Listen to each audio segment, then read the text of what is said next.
Hyderabad metro phase 2 నిర్మాణంపై CM Revanth Reddy కీలక సమీక్షా సమావేశం నిర్వహించారు. మెట్రో రైల్ నిర్వహణ, విస్తరణ పనులపై ఉన్నతాధికారులతో సమావేశమైన సీఎం పాతబస్తీ మెట్రో పనుల వేగం పెంచాలని అధికారులను ఆదేశించారు.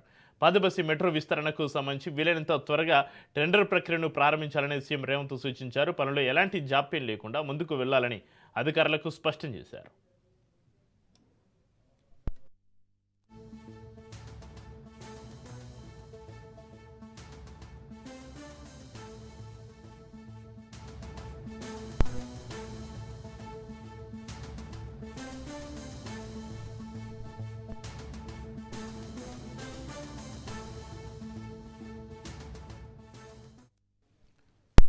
మరోవైపు మెట్రో రైలులో పెరుగుతున్న రద్దీకి అనుగుణంగా కొత్త కోచ్లను కొనుగోలు చేయాలని సీఎం సూచించారు. ప్రయాణికుల సంఖ్యకు అనుగుణంగా మెట్రో సేవలను విస్తరించాల్సిన అవసరం ఉందని పేర్కొన్నారు.